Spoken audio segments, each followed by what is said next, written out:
It's time to try Book of the Month.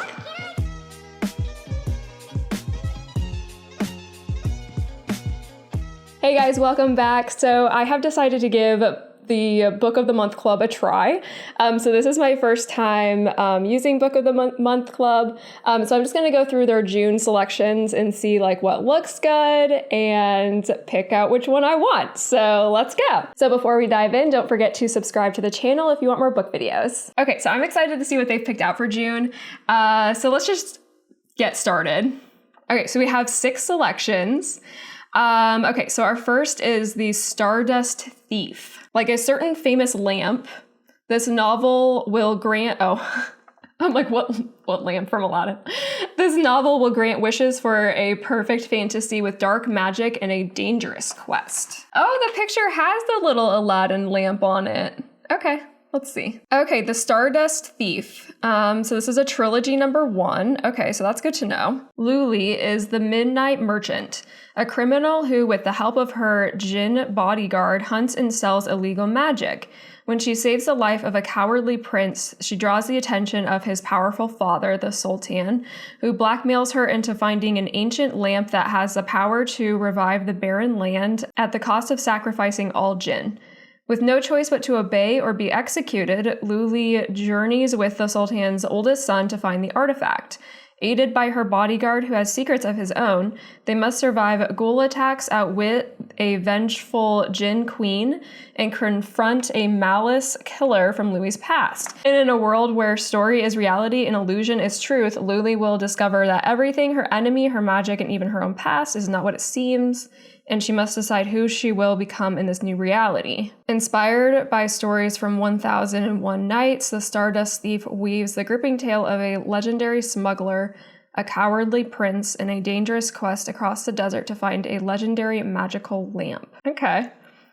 It has pretty good ratings. I don't know if it super excites me, but I mean, it does have really good ratings, so I don't know.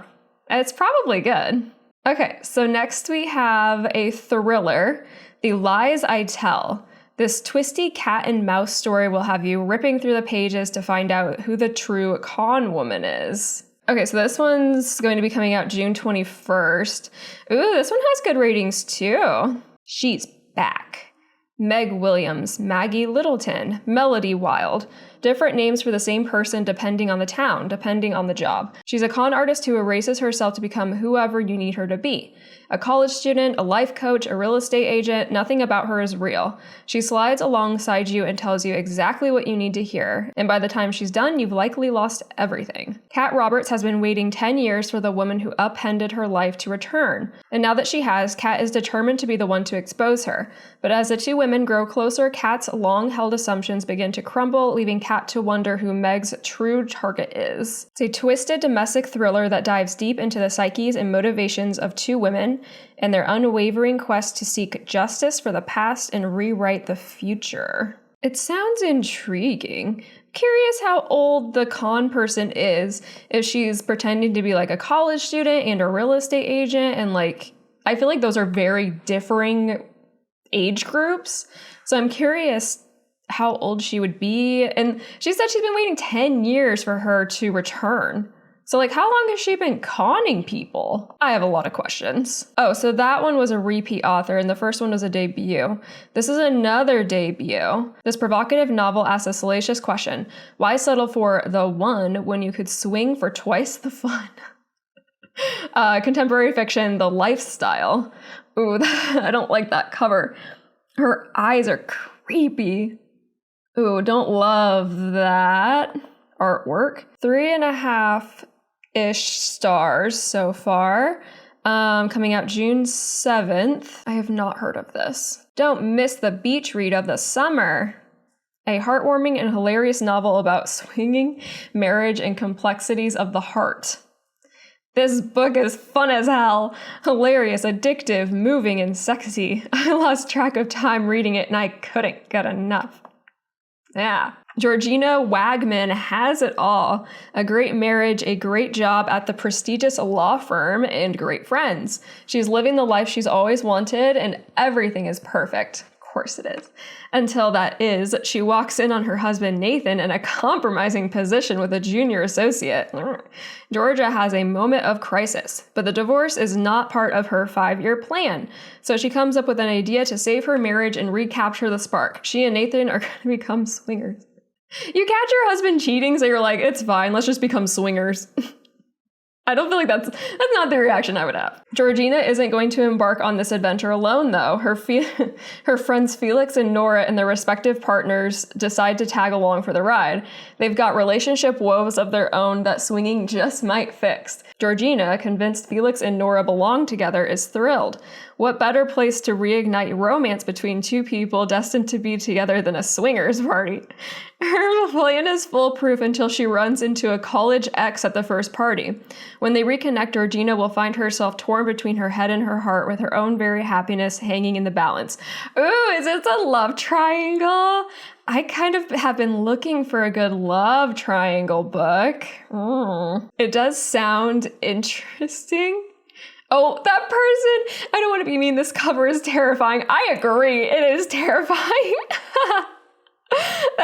I'm sorry. I do feel bad making fun of covers, but sometimes they're not good. Like, can I make this bigger? Like, it's just not cute, man. That's a bummer. Like, honestly, like, the cover's kind of throwing me off. Like, do I really want that cover sitting on my shelf? Like, it's a little terrifying. Maybe an ebook is a better way to go for that one. I don't know, though. It's kind of tough. Oh my gosh, people hate this cover. I think you can judge a book by its cover, which was awful. I do agree. The cover is awful. The book sounds funny, though.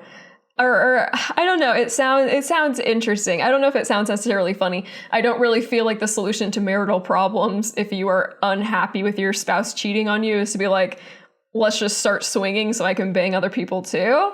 I'm a little interested in the the love triangle aspect of it, but that's probably not one that I would want to purchase. So we have another thriller. This is an early release. That's a cool cover. Things We Do in the Dark. Caught in the paparazzi's glow after her husband's murder, Paris Perlita quickly learns that all that glitters isn't gold. Oh, wow. This one isn't coming out until July. That is an early release. That's pretty cool. I'm into that. 4.25. That's pretty good. Okay, when Paris is arrested in her own bathroom, covered in blood, holding a straight razor, her celebrity husband dead in the bathroom behind her. Oof. She knows she'll be charged with murder, but as bad as this looks, it's not what worries her the most.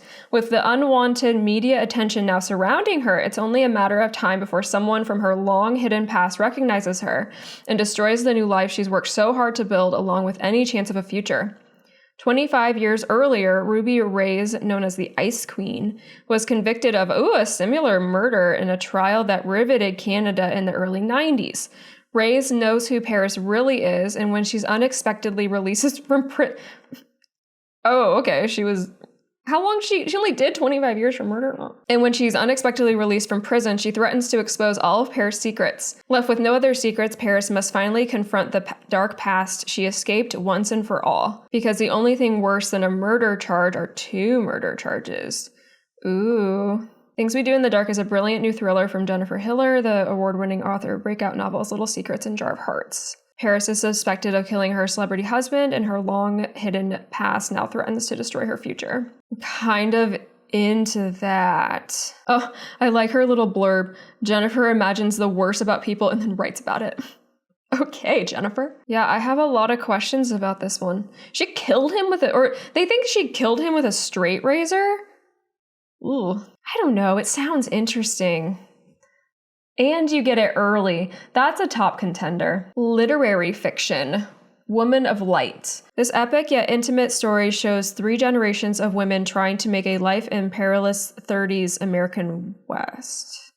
3.94 rating. It comes out June 7th. A dazzling epic of betrayal, love, and fate that spans 5 generations of indigenous Chicano family in the American West, from the author of the National Book Award finalists Sabrina and Corina. There is one every generation, a seer who keeps the stories. That's cool. Little Light, a tea leaf reader and laundress, is left to fend for herself after her older brother Diego, a snake charmer and factory worker, is run out of town by a violent white mob. As Luz navigates 1930s Denver on her own, she begins to have visions that transport her to the indigenous homeland of the nearby Lost Territory.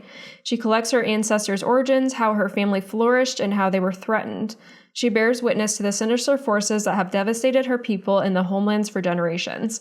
In the end, it's up to Luz to save her family stories from disappearing into oblivion. Written in her singular voice, the wildly entertaining and complex lives of the Lopez family fill the pages of this multi-generational Western saga. Women of Light is a transfixing novel about survival, family secrets, I like secrets, like family secrets, and love, like love too, filled with unforgettable cast of characters, all of whom are just as special, memorable, and complicated as our beloved heroine.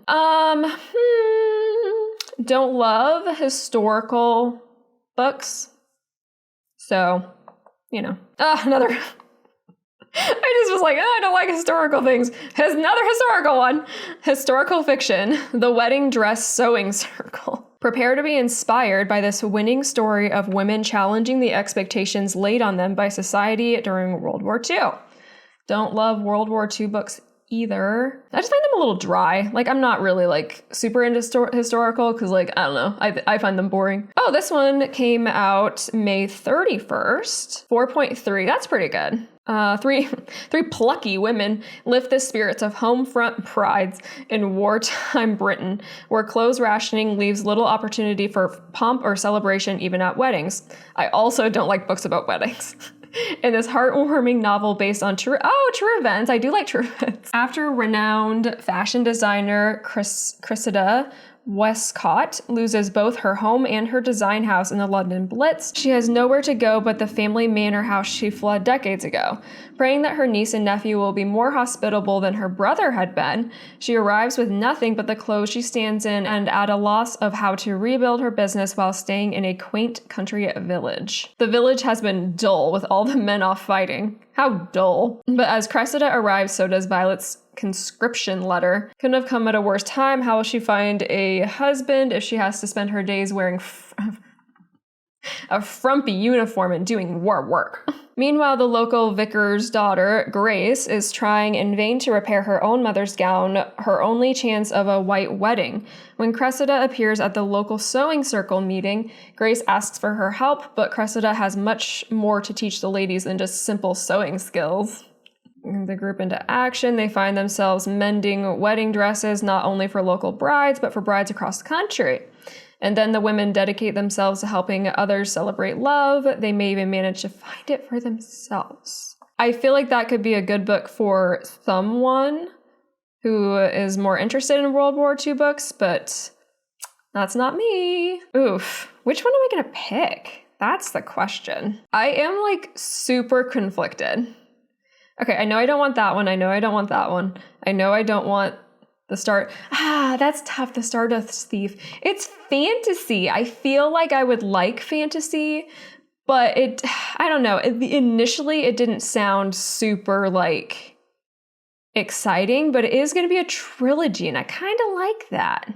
I don't know. I'm kind of into things we do in the dark just because I've been curious by thrillers lately. Okay, that's my choice. I'm going to go with Things We Do in the Dark because I want to try a thriller. I'm trying to branch out from what I normally read, and a thriller is definitely going to get me into like that new kind of area. And I like that it's an early release. I think that's super cool. So yeah, I'm kind of excited. I want to know all of Paris's little dirty secrets and figure out what's going on with this Ice Queen. So yeah, I think that one will be an interesting read. So thanks for spending your time with me today, guys. Let me know what you thought of this month's Book of the Month Club picks in the comments below. Don't forget to subscribe to the channel if you want more book videos, and we'll see you next time. Bye!